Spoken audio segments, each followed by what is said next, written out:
നിസ്കാരത്തെ നന്നാക്കണേ. മഹത്തുക്കളായ ആളുകൾ പരിശുദ്ധമായ നിസ്കാരത്തിന് വേണ്ടിയിട്ട് നിന്ന് കഴിഞ്ഞാൽ അവരെന്തുമാത്രം ഇഖ്ലാസോടെയായിരുന്നു അവരുടെ നിസ്കാരം എന്ന് പ്രിയപ്പെട്ടവരെ ചരിത്രങ്ങൾ ഒരുപാട് വിശദീകരണത്തോടുകൂടെ വിശാലമായിട്ട് പറഞ്ഞു തരുന്നുണ്ട്. അതിലേക്ക് കൂടുതൽ കടക്കാൻ ഇപ്പൊ നേരമില്ല. ചുരുക്കി പറഞ്ഞാൽ നിങ്ങൾ ഓരോരുത്തരും അള്ളാഹ്ക്ക് വേണ്ടിയിട്ട് കൈകെട്ടുന്ന പരിശുദ്ധമായ നിസ്കാരത്തെ അത് കളിതമാശയായി കാണല്ലേ. നിങ്ങൾ പെട്ടെന്ന് നിർവഹിക്കുന്നവരായി തീർത്തു പോകല്ലേ. ശ്രദ്ധിക്കണേ. നിസ്കാരം അത് കൃത്യമായ രീതിയിൽ സാവകാശം അള്ളാഹ്ക്ക് വേണ്ടിയാണ് നിസ്കരിക്കുന്നത് എന്ന് കൃത്യമായ ബോധത്തോടെ നിസ്കരിക്കണം. ഈ കണ്ണ് നിലനിൽക്കുന്നത്, അതിന്റെ കാഴ്ച നിലനിൽക്കുന്നത്, കാത് നിലനിൽക്കുന്നത്, അതിന്റെ കാഴ്ച നിലനിൽക്കുന്നത്, ഹാർട്ട് നിലനിൽക്കുന്നത്, കിഡ്നി നിലനിൽക്കുന്നത്, നമ്മുടെ ഞരമ്പിന്റെ പവർ, നമ്മുടെ എല്ലിന്റെ പവർ, ശരീരത്തിന്റെ കഴിവ്, ഇതെല്ലാം നിലനിൽക്കുന്നത് അവന്റെ കുദ്റത്ത് കൊണ്ടാണ്, അവന്റെ കഴിവ് കൊണ്ടാണ്. അവനൊന്ന് വിചാരിച്ചു പോയാൽ നമ്മുടെ ശരീരം തളർന്നു പോകും, കാഴ്ച നഷ്ടപ്പെട്ടു പോകും, കേൾവി നഷ്ടപ്പെട്ടു പോകും, നമ്മുടെ ശരീരത്തിന് പല പല അസുഖങ്ങളും വന്നു ചേരും. ഇതൊന്നുമില്ലാതെ ഈ പ്രായം വരെ എൻ്റെ റബ്ബ് എന്നെ രക്ഷിച്ചുവല്ലോ, എന്നെ സംരക്ഷിച്ചുവല്ലോ, എന്നെ പരിപാലിക്കുന്നുണ്ടല്ലോ. ആ നിന്റെ മുന്നിൽ ഞാനിതാ കള്ളത്തരം കാണിച്ച നിസ്കാരത്തെ ധൃതി കാണിച്ചിട്ട് നിന്നോട് വഞ്ചന കാണിച്ചിട്ട് ഞാൻ മുഖം തിരിച്ചു പോകുന്നില്ല. എന്റെ നിസ്കാരം ഞാനിതാ കൃത്യമായും നിനക്ക് നൽകുകയാണ്. അത് ഈമാനോടുകൂടെ നല്ല രൂപത്തിൽ അതിനെ നിർവഹിക്കണം. അല്ലാഹു അതിന് നമുക്ക് തൗഫീഖ് നൽകട്ടെ. പ്രിയപ്പെട്ടവരെ, ഹബീബായ റസൂലുള്ളാഹി സ്വല്ലല്ലാഹു അലൈഹി വസല്ലം തങ്ങൾ രണ്ടാമത്തെ കാര്യം പറയാണ്, വകസുറ ഇയാലുഹു. കുടുംബം അധികരിച്ചാൽ, കുടുംബം അധികരിക്കുക എന്ന് പറഞ്ഞാൽ ഇവിടെ നമ്മൾ അതിലേക്ക് ആ ഹദീസിലില്ല എങ്കിലും അതിലേക്ക് ഞാൻ ചേർത്തു പറയുകയാണ്. കുടുംബത്തെ അധികരിക്കുന്നതോടൊപ്പം തന്നെ കുടുംബ ബന്ധം അധികരിക്കണം. കുടുംബം അധികരിക്കണമെങ്കിൽ കുടുംബ ബന്ധം അധികരിക്കണം. ഇവിടെ എത്രയോ കുടുംബക്കാര് സുബ്ഹാനല്ലാഹ് ജ്യേഷ്ഠ അനുജനോട് മിണ്ടുന്നില്ല, ആങ്ങളെയും പെങ്ങളും തമ്മിൽ മിണ്ടുന്നില്ല. എൻ്റെ പ്രിയപ്പെട്ടവരെ, ആള് കള്ളുകുടിയനായതിന്റെ പേരിലാണോ അല്ല, വ്യഭിചാരിയായതിന്റെ പേരിലാണോ അല്ല, നാട്ടിൽ വലിയ ഫിത്നക്കാരനാണ് എന്നതിന്റെ പേരിലാണോ അല്ല, ആള് വ്യഭിചാരിണിയാണ്, ഏതോ ഒരു സുപ്രഭാതത്തിൽ ഒരു ചെറുപ്പക്കാരന്റെ കൂടെ ഇറങ്ങിപ്പോയ പെണ്ണാണ്, അതിന്റെ പേരിലാണോ പെങ്ങളോട് ചൊടിച്ചിരിക്കുന്നതല്ല. ദുനിയാവിൽ അല്ലാഹു നൽകിയിട്ടുള്ള സമ്പത്തിൽ, സ്വത്തില് അതേ ഉപ്പയും ഉമ്മയും മരിച്ചപ്പോ ഇപ്പൊ ജ്യേഷ്ഠനും അനുജനും സ്വത്തിന്റെ പേരിലാണ് പണക്കം, അതിന്റെ പേരിലാണ് ചൊടിച്ചു നിൽക്കുന്നത്. ആങ്ങളെയും പെങ്ങളും അതിന്റെ പേരിലാണ് ചൊടിച്ചു നിൽക്കുന്നത്. ഞാൻ വിശദീകരിക്കുകയല്ല, അടിവര ഇട്ടുകൊണ്ടൊരു കാര്യം ഞാൻ നിങ്ങളോട് പറയട്ടെ. കുടുംബ ബന്ധം മുറിച്ചവന് മുസ്ലിമല്ല. കുടുംബക്കാരോട് പണങ്ങി നിൽക്കുന്നവന് മുസ്ലിമല്ല. ഇസ്ലാമിന്റെ ഐഡന്റിറ്റി അവനിൽ നിലനിൽക്കുന്നതല്ല. പരിശുദ്ധമായ ഇസ്ലാം പഠിപ്പിച്ചത് അങ്ങനെയാണ്. പരിപൂർണമായ മുസ്ലിമാണ് നീ എങ്കിൽ നീ നിന്റെ കുടുംബത്തിനോട് പണങ്ങരുത് മോനെ മോളെ, ആരോടും ദേഷ്യം പിടിക്കരുത് മോനെ മോളെ. ബന്ധങ്ങളെ ചേർത്ത് പിടിക്കണേ, ബന്ധങ്ങളെ ചേർത്ത് പിടിക്കണേ. പ്രിയപ്പെട്ടവരെ, മൂന്നാമത്തെ കാര്യം അല്ലാഹുവിന്റെ റസൂല് പറയുകയാ, വഖല്ല മാലുഹു. സമ്പാദ്യം കുറഞ്ഞു പോവുകയാണ്, സമ്പാദ്യം കുറഞ്ഞു പോവുകയാണ്.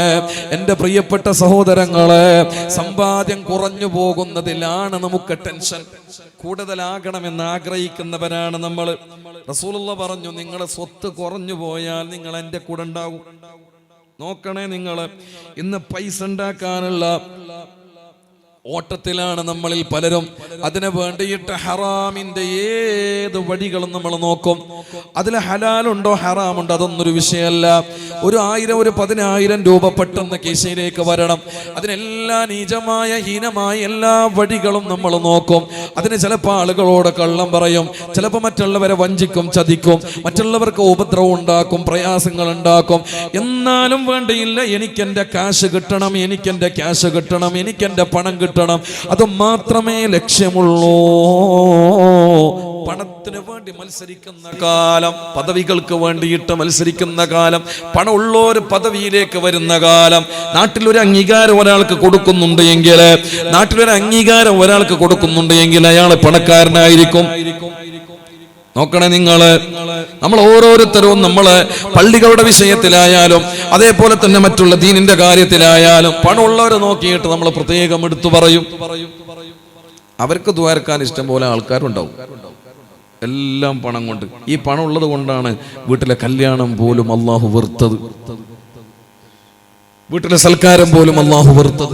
പണം കൂടിയപ്പോ എന്തുവാകാന്നുള്ള രീതിയിലേക്ക് വന്നു. പണം കൂടിയപ്പോ പുരയിലെ കല്യാണത്തിൽ പാട്ടുകൾ വന്നു, ഡാൻസുകൾ വന്നു, പാട്ടും കൂത്തും ഡാൻസും എല്ലാ തോന്നിവാസങ്ങളും പുരയിൽ വന്നു. ഇനി പണം ഇല്ല എങ്കിലോ അതിന് വേണ്ടിയിട്ട് കടം വാങ്ങിയിട്ട് പോലും വീടുകളിൽ കല്യാണം നടക്കുന്ന സമയത്ത് അള്ള വെറുക്കുന്ന ഇത്തരം അനാചാരങ്ങൾ നിർവഹിക്കുന്നവരില്ലേ? പള്ളി കമ്മിറ്റി തീരുമാനമെടുത്തു, പള്ളിയുടെ വരാന്തയിൽ ഒരു ഫ്ലക്സ് വെച്ചു. എന്താണ്? ഇവിടെ വെടിമരുന്നും അതേപോലെ തന്നെ കളർ സ്പ്രേയും അതേപോലെ തന്നെ ദീനുൽ ഇസ്ലാം നിരസിച്ചിട്ടുള്ള ഒന്നും നിക്കാഹ് കഴിഞ്ഞിട്ട് പുതിയാപ്പിളയായിട്ട് പുരയിലേക്ക് പോകും, അതുണ്ടാകാൻ പാടില്ല. ആർക്ക്? പ്രസിഡന്റിന്റെ വർക്കത്തെ കല്യാണം കാണണം, ട്രഷറർ വർക്കത്തെ കല്യാണം കാണണം. എഴുതി വെച്ചോന്ന് തന്നെ അതിനെ തള്ളി. പിന്നെ എങ്ങനെ നാട്ടുകാരെ നന്നാകുക? എങ്ങനെ നാട്ടുകാരെ നന്നാകുക? ഒരു സ്ഥലത്ത് പൈസ ഉണ്ടെന്ന് പറഞ്ഞിട്ട് പള്ളിയിലെ പ്രസിഡന്റിന്റെ വീട്ടില് ഹറാമോട് കൂടിയിട്ടുള്ള കല്യാണം. എന്നുവെച്ചാൽ എല്ലാ ദിവസവും പുറത്തുനിന്ന് ഗായികമാരെ കൊണ്ടുവന്നിട്ട് അടിച്ചു പൊളിച്ചിട്ട് കല്യാണം. ഇതൊക്കെ കണ്ടപ്പോ പള്ളിയിലെ ഖത്തീബ് എന്ത് ചെയ്തു? കല്യാണത്തിന് പോയില്ല. അയാളുടെ നിലപാടിൽ നിന്നു. എന്തുണ്ടായെന്ന് അറിയോ? പിറ്റേ ദിവസം അയാളെ പിരിച്ചു വിട്ടു.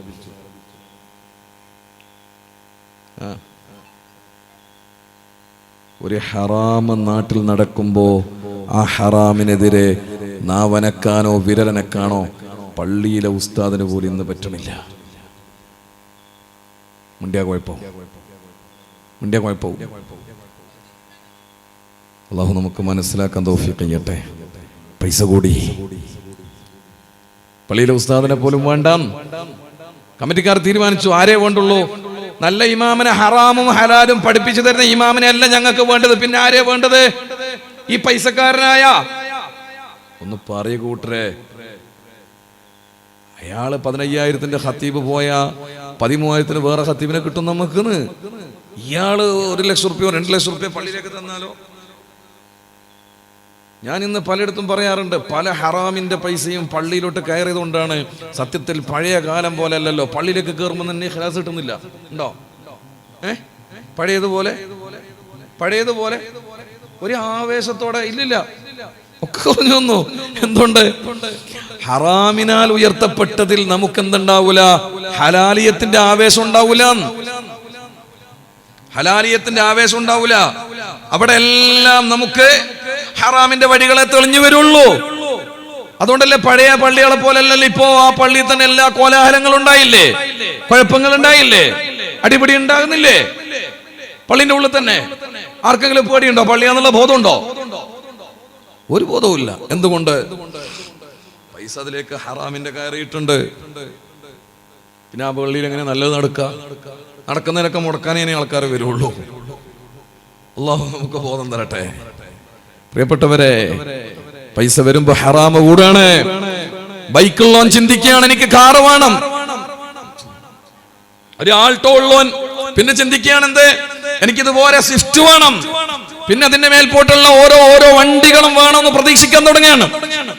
ഇത് വണ്ടികളെ കൊണ്ടും അതേപോലെ തന്നെ ഓരോ നല്ല സൽക്കാര വേളകളിലും അതേപോലെ തന്നെ വിവാഹങ്ങളിൽ പോലും ഹറാമിയത്തിന്റെ വടികൾ തേടിയിട്ട് ചെറുപ്പക്കാർ വരുന്നതിന്റെ പ്രധാനപ്പെട്ട കാരണം ക്യാഷ് ഉണ്ടായത് കൊണ്ടാണ്. പൈസ കൂടിയപ്പോ എല്ലാ ഹറാമും ഹലാലായി വരാൻ തുടങ്ങി. ചിന്തിക്കുങ്ങള്, പൈസ ഉണ്ടായപ്പോ ഹറാം ഹലാലായി വന്നു. മോളെ കല്യാണം നിശ്ചയിച്ചു, മകളെ കല്യാണം നിശ്ചയിച്ചു. അടുത്ത മാസം 15-ാം തീയതി മകളെ കല്യാണം.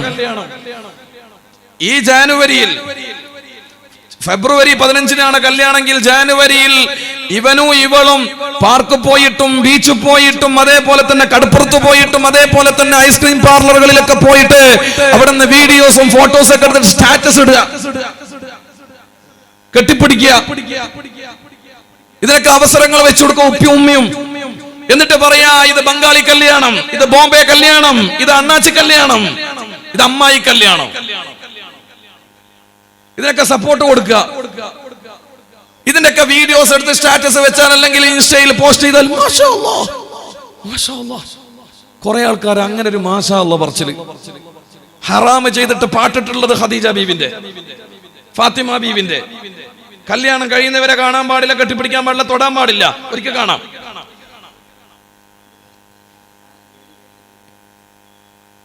ഇങ്ങനെയൊക്കെ ഇങ്ങനെയൊക്കെ ചെയ്തുകൊണ്ടിരിക്കുന്ന സാഹചര്യങ്ങളിൽ വാഹനങ്ങളെ കൊണ്ട് കളികൾ വന്നു.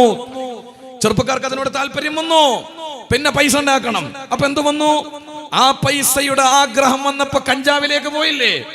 മയക്കുമരുന്ന് വിൽപ്പന തുടങ്ങി, മദ്യവിൽപ്പന തുടങ്ങി, അതിന്റെ ഏജന്റ് ആകാൻ തുടങ്ങി. മദ്രസയിലുള്ള കുട്ടികൾ പോലും ഇന്ന് വലിയ വലിയ ഗെയിമുകൾക്ക് അടിമയായി മാറിയിട്ടുണ്ട് എങ്കിൽ ആ വലിയ വലിയ ഗെയിമുകളുടെ പേരിൽ വീടുകളിൽ നിന്ന് ഉമ്മാന്റെ പോക്കറ്റിൽ നിന്ന്, ഉമ്മാന്റെ പേഴ്സിൽ നിന്ന്, ഉപ്പാന്റെ പോക്കറ്റിൽ നിന്ന് 100, 500, 1000 ഒക്കെ എടുത്തു പോകുന്നത് പോലും ചില ഉപ്പാർ അറിയുന്നില്ല. ചില ഉപ്പാർ അത്ര ഗൗനിക്കാറില്ല. മക്കളല്ലേ, കൊടുത്തോട്ടെ, കുഴപ്പമില്ല, എടുത്തോട്ടെ, പോയിക്കോട്ടെ, അവർക്ക് പോകുന്നിടത്തൊക്കെ പോകാം, എവിടെയും പോകാം, എവിടെയും പോകാം, എന്തുമാകാം. എല്ലാറ്റിനും പുറമേ ഊണിലും ഉറക്കിലും ഉണർവിലും ബാത്റൂമിലും സുബ്ഹാനല്ലാഹ് പോകുന്ന എല്ലായിടങ്ങളിലും മക്കളുടെ കയ്യിൽ മൊബൈൽ ഫോണും കൂടി വന്നില്ലേ? ചിന്തിച്ചു നോക്ക്. ഉപ്പയല്ലേ വാങ്ങിച്ചു കൊടുത്തത്? മദ്രസയിൽ പഠിക്കുന്ന 3-ാം ക്ലാസ്സിലും 4-ാം ക്ലാസ്സിലും 5-ാം ക്ലാസ്സിലൊക്കെ പഠിക്കുന്ന കുട്ടികള് രാവിലെ 6:45-നും 7 മണിക്കൊക്കെ മദ്രസയിലേക്ക് വന്നിട്ട് ഡെസ്കിന് മുകളിൽ തലവെച്ച് ഉറങ്ങുകയാണ് കുട്ടികള്. എന്തുകൊണ്ട്? രാത്രി 12, 1 മണി, 1:30, 2 മണി വരെ മക്കൾ ബെഡ്റൂമിൽ മൊബൈലിലാണ്, റീൽസ് കണ്ടുകൊണ്ടിരിക്കുകയാണ്, യൂട്യൂബ് കണ്ടുകൊണ്ടിരിക്കുകയാണ്, അല്ലെങ്കിൽ മറ്റേതെങ്കിലും മൊബൈലിൽ കളിച്ചുകൊണ്ടിരിക്കുകയാണ്. കുട്ടികൾക്ക് ഉറക്കില്ല. ഇതൊക്കെ കണ്ട് കണ്ട് കണ്ട് കണ്ട് ഏതെങ്കിലും ഒരു ദിവസം ഉപ്പാക്ക് ബോധം വന്നു, ഇതിന് എന്റെ മകൻ അടിമയായിട്ടുണ്ട് എന്ന് ഉമ്മാക്ക് ബോധം വന്നു. ഭക്ഷണം കഴിക്കുന്നില്ല, ഭക്ഷണം ദഹിക്കുന്നില്ല, മുഖത്തൊരു നല്ലൊരു സന്തോഷമില്ല. ഏതെങ്കിലും കുട്ടികളുടെ മുഖത്ത്, ഇന്ന് നിങ്ങളുടെയൊക്കെ പുരയിലുള്ള ഏതെങ്കിലും കുട്ടികളുടെ മുഖത്ത് നല്ലൊരു സന്തോഷമുള്ള കുട്ടികളെ നിങ്ങൾക്ക് കാണിച്ചു തരാൻ പറ്റുമോ? ചിന്തിച്ചു നോക്ക്. ഒരു ഉപ്പാന്റെ മുഖത്ത് നോക്കിയിട്ട് ചിരിക്കുന്ന മക്കള്, ആദരവോടെ ഉപ്പാനെ കെട്ടിപ്പിടിക്കുന്ന മക്കള്, സ്നേഹത്തോടെ ഉമ്മയോട് പെരുമാറുന്ന മക്കള്, ഏതാണ് മക്കളെ, ഏത് പെൺമക്കളെ നിങ്ങൾക്ക് കാണിക്കാൻ പറ്റുന്നത്? കാലം മാറിയില്ലേ? പൈസ കൂടിയപ്പോ അവർക്ക് ബൈക്ക് എടുത്തിട്ട് എങ്ങോട്ടും പോകാം എന്നുള്ള രീതിയിലേക്ക് വന്നപ്പോ പാതിരാ നേരത്ത് ടർഫായ ടർഫുകൾ തേടി തേടി തേടി പോയി. 1 മണിക്കും 2 മണിക്കും 3 മണിക്കും അവർ ഫെഡ്ലൈറ്റ് കളിയിലാണ്, ഡേ നൈറ്റ് കളിയിലാണ്. ഇതൊക്കെ കഴിഞ്ഞിട്ട് സുബഹിന്റെ നേരത്ത് പുരയിലേക്ക് വന്ന് വാതിൽ മുട്ടുന്ന നേരത്ത് പ്രതിരോധ ശേഷി നഷ്ടപ്പെട്ടു പോയ ഉമ്മയും ഉപ്പയും തുറന്നു കൊടുത്തില്ലേ വാതില്? കടന്നില്ലേ? അവന് സുബഹി നിസ്കരിക്കാണ്ട് കടന്നില്ലേ? എന്നിട്ട് നാളെ നിങ്ങൾ പറയാണ് എന്റെ വീട്ടിൽ തീരെ സമാധാനമില്ല, എല്ലാവർക്കും അസുഖാണ്. വരും കൂട്ടരെ, സുബഹി നമസ്കരിക്കാതെ 10-11 വയസ്സിന് മുകളിലുള്ള ആ മക്കള്, പെമ്മക്കള് സുബഹി നമസ്കരിക്കാതെ ഏതെങ്കിലും വീട്ടിൽ കടന്നുറങ്ങുന്നുണ്ട് എങ്കിൽ പടച്ചോനെ ഓർത്തുകൊണ്ട് ഞാൻ നിങ്ങളോട് പറയാണ്, ആ പൊരയിൽ ബർക്കത്തുണ്ടാവൂല, ആ പൊരയിൽ ബർക്കത്തുണ്ടാവൂല. തങ്ങളെടുത്ത് പോയിട്ട് നിങ്ങൾ 1 അല്ല 1000 നൂല് മന്ത്രിച്ചു കൊണ്ടുവന്നാലും പൊരയിൽ ബർക്കത്ത് കിട്ടൂല, പൊരയിൽ ബർക്കത്ത് കിട്ടൂല. ഉറപ്പിച്ചോളൂ, പൊരയിലുള്ള മക്കളെ നിസ്കരിക്കണം. ആ മക്കളെ മൊബൈലിന് അടിമകളാണ് എങ്കിൽ നാളെ നിങ്ങളുടെ കഴുത്തിന് കടാരകൾ വരാതിരിക്കാൻ, നിങ്ങളുടെ കഴുത്തിന് കത്തി വെക്കാതിരിക്കാൻ, ഉപ്പാന്റെ പോക്കറ്റ് കാലിയാകാതിരിക്കാൻ, ഉപ്പ ആരാണ് ഉമ്മ ആരാണെന്ന് മനസ്സിലാക്കിയിട്ട് സ്നേഹത്തിന്റെ തണലിലായിട്ട് മരിക്കുന്നത് വരെ നിങ്ങളുടെ മക്കളെ നിങ്ങളെ ചേർത്ത് പിടിക്കാൻ വേണ്ടിയിട്ട് അള്ളാനെ ഓർത്തുകൊണ്ട് ചെറിയ മക്കൾക്ക് നിങ്ങൾ മൊബൈൽ ഫോൺ കൊടുക്കരുത്. ചേർത്ത് പിടിക്കണം ആ മക്കളെ. ഉമ്മാന്റെ ഉപ്പാന്റെ മുഖത്തേക്ക് നോക്കിയിട്ട് വർത്തമാനം പറയിപ്പിക്കുന്ന മക്കളാകണം. ഒരു വീട്ടിൽ കണ്ട കാഴ്ചയാണ്. ആ വീട്ടിലെ ഉസ്താദന്മാരും അതേപോലെ തന്നെ ആ വീട്ടിലെ പിതാവും മറ്റു കുടുംബക്കാരൊക്കെ അവിടെ ഒരു സോഫയിൽ ഇരുന്നിട്ട് വർത്താനം പറഞ്ഞുകൊണ്ടിരിക്കുമ്പോ ആ പുരയിലെ 3-4 മക്കളും ആ സോഫയിൽ ഇരിക്കുന്നുണ്ട്. പക്ഷെ ഒരാളും ഉപ്പാന്റെ മുഖത്തേക്ക് നോക്കുന്നില്ല, കുടുംബത്തിൽപ്പെട്ട ഒരാളുടെയും മുഖത്തേക്ക് നോക്കുന്നില്ല. അവർ നോക്കുന്നത് മുഴുവൻ എവിടത്തേക്കാണ്? മൊബൈലിലേക്കാണ്. നോക്കണം. നിങ്ങള് ഭക്ഷണം കഴിക്കുമ്പോൾ മക്കൾ ഇത് വെച്ചിട്ടില്ലേ ഫുഡ് കഴിക്കുന്നത്? നിങ്ങളുടെ വീട്ടില് വാങ്ങിച്ചു വെക്കാൻ പറ്റും നിങ്ങളെ കൊണ്ട്? ഇതില്ലെങ്കിൽ മക്കൾക്ക് ഇന്ന് ഭക്ഷണം കഴിക്കാൻ പറ്റോ? ഇതില്ല എങ്കിൽ നിങ്ങളുടെ മക്കൾ ഇന്ന് ബാത്റൂമിൽ പോവോ? ഇതില്ല എങ്കിൽ മക്കൾ ഇന്ന് ഉറങ്ങോ? ഇതില്ല എങ്കിൽ മക്കൾ ഉണരുവോ? ഇതില്ല എങ്കിൽ മക്കൾ പഠിക്കാൻ വേണ്ടി ഏതെങ്കിലും സ്ഥാപനങ്ങളിൽ പോയി ചേരുവോ? ചിന്തിക്കേ. ദർസിൽ പഠിക്കുന്ന കുട്ടികൾ പോലും മുതഅല്ലിമീങ്ങൾ പോലും അടിമകളായി മാറിപ്പോയിട്ടുണ്ട്. ഒരു ഉസ്താദ് പറയുന്നത് ഞാൻ കേട്ടതാണ്. ഒരു ദർസിൽ നിന്ന് മാറിയിട്ട് ബസ്സിൽ പരിചയപ്പെട്ട ഒരു കുട്ടി, അപ്പോ ഇന്ന സ്ഥലത്താണ് കഴിഞ്ഞ ആഴ്ച വരെ ദർസ് പഠിച്ചുകൊണ്ടിരുന്നത്, ഇപ്പൊ അവിടുന്ന് മാറിയിട്ട് ഒരാഴ്ചയായി എന്ന് പറഞ്ഞത്ര, മാറിയിട്ട് ഒരാഴ്ചയായി. അപ്പൊ ഉസ്താദ് യാത്രയിലുള്ള ഉസ്താദ് ചോദിച്ചത്ര, അല്ല മോനെ എന്തിനാ ഈ ഒരാഴ്ചന്റെ ഇടയിൽ നീ എന്തിനാണ് ആ ദർസിൽ നിന്ന് മാറിയത്? അവിടെ നെറ്റ് കിട്ടുന്നില്ല ഉസ്താദേ. എവിടെ എത്തി നമ്മുടെ കൗമ്? എവിടെ എത്തി? കൊണ്ടുവന്നില്ലേ പള്ളിയിലോട്ട്? സുജൂദ് ചെയ്യുന്നത് അതിലേക്കല്ലേ? നിങ്ങൾ നോക്ക്, എന്തോ ഒരു ബഹുമാനാണ്. ഇതിനെ തുടച്ച് വൃത്തിയാക്കി, ഇതിനെ തേച്ച് വൃത്തിയാക്കിയിട്ടല്ലാണ്ട് നമ്മൾ ഉപയോഗിക്കാറില്ല. പുരയിൽ എത്ര മുസാഫുണ്ട് കൂട്ടരെ വെണ്ണാമല പിടിച്ചിട്ട്. അള്ളാന്റെ ഇസ്മ ഹബീബായ റസൂലുള്ളാഹി സ്വല്ലല്ലാഹു അലൈഹി വസല്ലം നാമങ്ങള് എത്ര മലിനമായിട്ട് കിടക്കുന്നുണ്ട്. ശ്രദ്ധിച്ചോ നിങ്ങളുടെ വീട്ടില്? എവിടെ ബർക്കത്തുണ്ടാകുക? അല്ലാഹു നമുക്ക് ബോധം തരട്ടെ. പൈസ കൂടിയപ്പോ മക്കൾക്ക് മൊബൈൽ കൊടുത്തിട്ട് ശീലിപ്പിച്ചിട്ടുള്ള ഏതെങ്കിലും ഉപ്പയും ഉമ്മയുണ്ടെങ്കിൽ കണ്ടതല്ലേ നമ്മള്? നമ്മുടെ കേരളത്തിൽ നമ്മൾ അറിഞ്ഞതല്ലേ? ഈ കഴിഞ്ഞ അടുത്ത ആഴ്ചകളിൽ നമ്മൾ അറിഞ്ഞതല്ലേ? കഴിഞ്ഞ വളരെ അടുത്ത ആഴ്ചക്കുള്ളിൽ നമ്മൾ അറിഞ്ഞ ഒരു വിഷയമല്ലേ? ഉറങ്ങിക്കൊണ്ടിരിക്കുന്ന ഉമ്മാന്റെ കഴുത്തിന് കടാര വെച്ചത് എന്തിനു വേണ്ടിയിട്ടാണ്? ഗെയിം കളിക്കാൻ മൊബൈൽ കൊടുത്തിട്ടില്ല. 4ാം ക്ലാസ് പഠിക്കുന്ന മോനാണ്. ഭക്ഷണം കഴിച്ചുകൊണ്ടിരിക്കുന്ന സമയത്ത് കുഞ്ഞുമോനോട് ഫോൺ വാങ്ങിയിട്ട് വെച്ചു, എന്നിട്ട് നീ ഫുഡ് കഴിക്കേ, ഭക്ഷണം കഴിച്ചിട്ട് മൊബൈൽ നോക്കിക്കോളൂ എന്ന് പറഞ്ഞു. ആ ഭക്ഷണ പാത്രത്തെ തട്ടി മാറ്റിയിട്ട് പൊന്നുമോനെ ബെഡ്റൂമിൽ ചെന്നു. ഉമ്മ കരുതി കുറച്ചു നേരം കഴിഞ്ഞിട്ട് വേണമെങ്കിൽ വന്നിട്ട് തിന്നു. ഒരുപാട് നേരം കഴിഞ്ഞിട്ട് മോനെ കാണുന്നില്ല. തുറന്നു നോക്കുന്ന സമയത്ത് ജനലിൽ കെട്ടി തൂങ്ങി ആത്മഹത്യ ചെയ്തിരിക്കുക പൊന്നുമോനെ. 4ാം ക്ലാസ് പഠിക്കുന്ന മോനാണ്. എന്തോ ഒരു വൈരാഗ്യമാണ് കുട്ടികൾക്ക് മനസ്സിലോട്ട് വരുന്നത്, എന്തോ ഒരു വെറുപ്പാണ് കുട്ടികൾക്ക് വരുന്നത്. നിങ്ങളിപ്പോ കളിച്ചോണ്ടിരിക്കുന്ന മക്കള്, നിങ്ങളുടെ മൊബൈലിൽ കളിച്ചോണ്ടിരിക്കുന്ന മക്കള് ഒന്ന് പോയിട്ട് ഫോണൊന്ന് വാങ്ങിച്ചു നോക്കിയേ. തിരിഞ്ഞു നോക്കി ചിലപ്പോ കാരണക്കുറ്റിക്ക് നിങ്ങൾക്ക് തരൂ,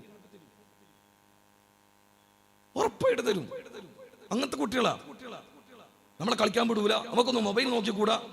മൊബൈൽ നോക്കണം. ചില ആളുകളൊക്കെ പറയാ 2, 2, 3 വയസ്സ് എൻ്റെ കുട്ടിക്കുള്ളൂ. സുബ്ഹാനല്ലാഹ്, മൊബൈലിലെ എല്ലാ ഫീച്ചറും അറിയാം, എല്ലാ ആപ്പ് അറിയാം, എല്ലാ കുന്തം അറിയാം, എൻ്റെ ലോക്ക് വരെ അറിയാം ഉസ്താദേ.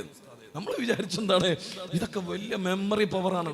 ബോധമുള്ള ഉപ്പയാണെങ്കിൽ ആ കുട്ടിന്റെ പവർ നഷ്ടപ്പെടുകയാണ് കൂട്ടരെ. കണ്ണിന്റെ കാഴ്ചക്ക് തകരാറ് വരികയാണ്, കേൾവിക്ക് തകരാറ് വരികയാണ്, അറ്റാക്ക് വരാൻ കൂടുതൽ സഹായകരമായി വരികയാണ്, വളർച്ച കുറയാണ്, ബുദ്ധി തകർച്ച വരികയാണ്. നിങ്ങൾ വിചാരിക്കേണ്ട ഈ മൊബൈൽ ഇങ്ങനെ നോക്കി കളിച്ച കുട്ടികള് അവര് ഭയങ്കര ബുദ്ധി വികാസം വെച്ചവരാണ് എന്ന്. ഇന്ന് കയ്യിൽ മൊബൈലും നോക്കിയിട്ട് നടക്കുന്ന മക്കളോട് ഒരു കണക്കിന്റെ കണക്ക് കൂട്ടൽ കൃത്യമായിട്ട് ചോദിച്ചു നോക്കിയേ. +2 പഠിച്ച് ഡിഗ്രി കഴിച്ച് CA ഒക്കെ കഴിഞ്ഞ് ചാർട്ടേഡ് അക്കൗണ്ട് അടക്കം കഴിഞ്ഞ എന്താ പറയുക ഏതെങ്കിലും ടീമിനോടും ചോദിച്ചു നോക്കിയേ. ചിലപ്പോൾ ആ പിള്ളേർക്ക് പോലും ചില കണക്കുകൾ പറയാൻ പറ്റൂല. എന്നാൽ പണ്ട് 4ാം ക്ലാസ്സും ഗുസ്തിയും ഉപ്പ ഷോപ്പിൽ നിന്നിട്ട് പഠിച്ച ഒരു കണക്കുണ്ട്. ആ കണക്കൊന്ന് ഉപ്പാനോട് ചോദിച്ചു നോക്കിയേ, എത്ര പെട്ടെന്ന് മറുപടി വരും. അത് പവറാണ്. ഇന്ന് ഇതിനു വേണ്ടിയിട്ട് അടിവപ്പെട്ടു പോയി. പൈസ കൂടിയപ്പോ ജീവിതം നശിപ്പിക്കുകയാണ്, നഷ്ടപ്പെട്ടു പോവാണ്. അറിയണേ, അതുകൊണ്ട് പണം നല്ലതല്ല. സയ്യിദുനാ റസൂലുള്ളാഹി സ്വല്ലല്ലാഹു അലൈഹി വസല്ലം തങ്ങൾ പറഞ്ഞില്ലേ, ഓരോ സമുദായത്തിനും നാശമുണ്ട്. എൻ്റെ സമുദായത്തിന്റെ നാശം അത് സമ്പത്താണ്, പണമാണ്. അതിനെ കൊണ്ടാണ്, അതിൻ്റെ പേരിലാണ്. അറിയണേ, ഓരോ വീട്ടിലും കുഴപ്പമുണ്ടാകുന്നത് പണത്തിന്റെ പേരിലാണ്, സമ്പാദ്യത്തിന്റെ പേരിലാണ്. ശ്രദ്ധിക്കണേ.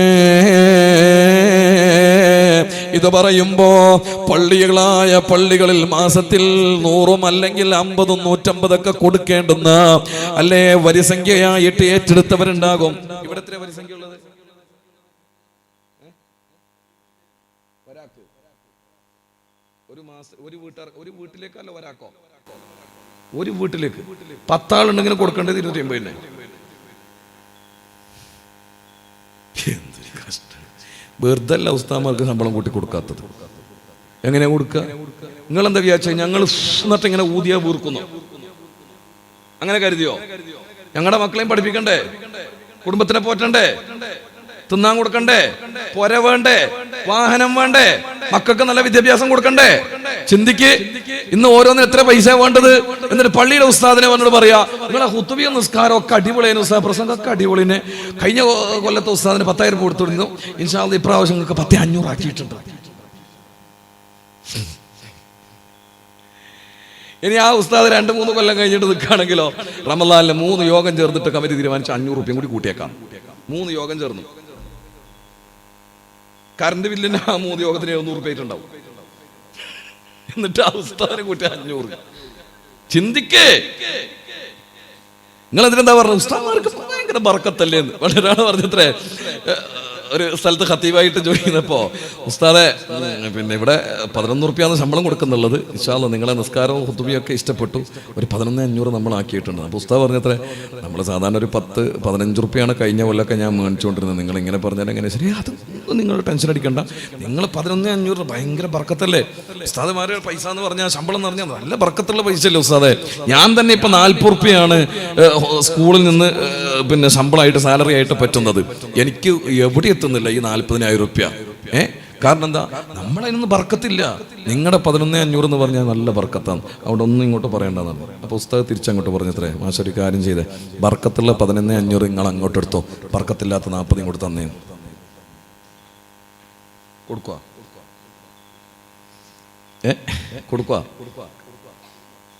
ഉസ്താദ്മാരുടെ അടുത്ത് എത്തുമ്പോൾ മാത്രം എന്ത് ചെയ്യുക, അതിന് കുറവ് വരുത്താം. കൊടുക്കണം, നല്ല ശമ്പളം കൊടുക്കണം.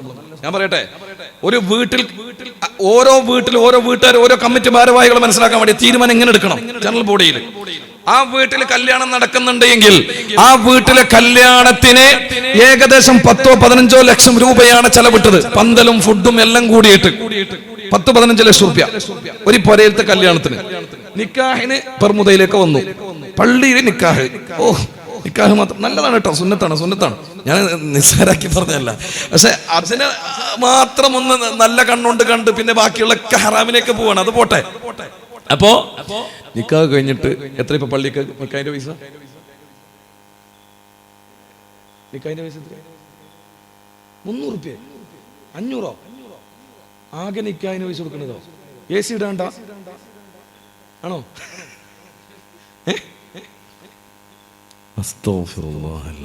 10-15 ലക്ഷം രൂപയുടെ പൊടി പൊടിക്കുന്ന കല്യാണം നടന്നിട്ട് ഓന്റെ കല്യാണം ശരിയാകണമെങ്കിൽ എന്ത് വേണം കൂട്ടർ? നിക്കാഹ് വേണ്ടേ? ആ നിക്കാഹ് നടത്തിയ അള്ളാന്റെ പള്ളിയിലേക്ക് കൊടുക്കുന്നത്ര ആവറേജ് ഞാൻ പറയട്ടെ, അതിന് ശതമാനം വെച്ചിട്ട് 5-10% വെച്ചിട്ട് മേടിക്കണം. അപ്പൊ എത്ര രൂപ വരും? നാട്ടില് നിങ്ങൾ പറയണം, എനിക്കിതിലൊന്നും പറയാനില്ല, കമ്മിറ്റിക്കാർ തീരുമാനം എടുക്കുകയാണ്, ഞങ്ങൾക്ക് ഇതിലൊന്നും പറയാനില്ല. ആജിക്ക, നിങ്ങളുടെ വീട്ടിൽ ഈ കല്യാണത്തിന് നിങ്ങൾ എത്രയാണ് ചെലവാക്കിയെന്നുള്ളത് നിങ്ങൾക്ക് അറിയുള്ളൂ. അതുകൊണ്ട് ഇൻഷാ അല്ലാഹ് ആ ചെലവാക്കിയതിന്റെ ഇത്ര ശതമാനം പള്ളിക്ക് കൊടുക്കണം നിക്കാഹിന്. എന്നിട്ട് പള്ളിയിലെ ഖത്തീബിന് 1000 രൂപ ചില്ലറയാണോ സീക ചൊല്ലി കൊടുത്തത്? ഖിയാമത്ത് നാളെ വരെ ഇവർക്ക് ജീവിക്കാനുള്ള സീകല്ലേ നമ്മൾ കൊടുക്കുന്നത്. അങ്ങനെയുള്ള ജീവിതത്തിലേക്കല്ല കൈപിടിക്കുന്നത്. എന്നിട്ട് ഉസ്താദിന് 100 രൂപ. എന്റെ പെർമുദക്കാരെ, ഇനി എന്നെ വയറൊന്നും വിളിച്ചേക്കല്ലേ, വിളിക്കുമായിരിക്കും. കാരണം ഇതൊക്കെ ചോദിച്ചറിഞ്ഞിട്ട് കൊടുക്കണം, പള്ളിക്ക് കൊടുക്കണം. ഈ വരിസംഖ്യ 250 പോലും കൊടുക്കാത്ത ടീം ഉണ്ടാവും നാട്ടിൽ നിന്ന്. അതിന് കുഴപ്പമാക്കാം. ഒരു 50 രൂപ ജനറൽ ബോഡിയിൽ പറഞ്ഞു, ഇസ്ലാമർക്ക് ശമ്പളമൊന്നും മതിയാകുന്നില്ല, 250 പോരാപ്പാ, നമുക്ക് ഇൻഷാ അല്ലാഹ് ജനറൽ ബോഡിയിൽ പ്രാവശ്യം എന്ത് ചെയ്യണം, ഒരു 50 രൂപ. 50 എന്തിനാണ്? ഓന്റെ പുറക്കത്തെ ടിവിന്റെ കണക്ഷൻ കൂടി കൊണ്ടുപോയി 50 രൂപ കൂടുതൽ കൊടുത്തില്ലെങ്കിൽ ഓന്റെ വൈഫൈ കണക്ഷൻ കട്ട് ചെയ്യും, ഓന്റെ കറണ്ട് ബില്ല് കറണ്ട് കട്ട് ചെയ്യും. എത്രയാണോ അവനിക്ക് ആവറേജ് വരുന്നത് അതിനനുസരിച്ച് കൊടുത്തില്ല എങ്കിൽ ഇതൊക്കെ കട്ടാകും. ഞാൻ ചോദിക്കട്ടെ, ഒരു പള്ളിക്ക് വേണ്ടി കൊടുക്കുന്നതിൽ ഇവൻ എന്ത് ചെയ്യാണ്? സ്വന്തം കീശയിൽ കാശ് വെച്ചിട്ട് പള്ളിക്ക് വേണ്ടി കൊടുക്കുന്നതിലൊക്കെ പിശുക്ക് കാണിക്കുക. പണം കൊണ്ട് ഉപയോഗപ്പെടുത്തുന്നില്ല. ആകരുത്. അള്ളാഹ്ക്ക് വേണ്ടിയിട്ട് നിങ്ങൾ കൊടുക്കണേ. പള്ളിക്ക് കൊടുക്കുന്നതിൽ പിശുക്ക് കാണിക്കല്ലേ. എൻ്റെ പ്രിയപ്പെട്ട സഹോദരങ്ങളെ, സഹോദരിമാരെ, അള്ളാന്റെ പള്ളിക്ക് വേണ്ടിയിട്ട് നല്ലതുപോലെ സഹായിക്കണേ. വരിസംഖ്യയിൽ നിന്ന് കൊല്ലം കഴിഞ്ഞവര് 2 കൊല്ലവും 4 കൊല്ലമൊക്കെ ആയിട്ട് ചില നാട്ടിലൊക്കെ ചിലപ്പോൾ ആ പോരയിൽ ആരെങ്കിലും മരിച്ചപ്പോഴാണ് ഇത്ര പൈസ പള്ളി കൊടുക്കാനുണ്ടെന്ന് അറിയണത്. ആ വീട്ടിൽ കല്യാണം വരുമ്പോഴാണ് അറിയണത്. അങ്ങനെ ചെയ്യല്ലേ. ഇത് നാട്ടുകാർക്കോ പള്ളി കമ്മിറ്റിക്കാർക്കോ വേണ്ടിയുള്ളതല്ലല്ലോ. ഇത് അള്ളാന്റെ ഭൂമിയിൽ അള്ളാന്റെ ഇഷ്ടപ്പെടുന്ന പള്ളിയാണല്ലോ. അതുകൊണ്ട് കൃത്യമായി നിങ്ങൾ ആ പൈസ പള്ളിക്ക് കൊടുത്ത് സഹായിക്കണേ എൻ്റെ പ്രിയപ്പെട്ട സഹോദരങ്ങളെ. അതുവഴി നല്ല ഉസ്താദുമാർക്ക് നല്ല ശമ്പളം, മാന്യമായ ശമ്പളം. നിങ്ങളെ കമ്പയർ ചെയ്യുമല്ലോ. എന്താ കമ്പയർ ചെയ്യാ? ഇതിന്റെ തൊട്ടടുത്ത നാട് കമ്പാറിൽ എത്രയോ വെച്ച് കൊടുക്കുന്നത് എന്ന് പറയും. അവിടെ കത്തി ഉസ്താനുള്ളത് 16 രൂപ. പിന്നെ ഇവിടുത്തെ ഉസ്താൻ എത്രയോ അള്ളാഹുവാലോ. അപ്പൊ അതിനേക്കാളും കൂടുതലല്ലേ?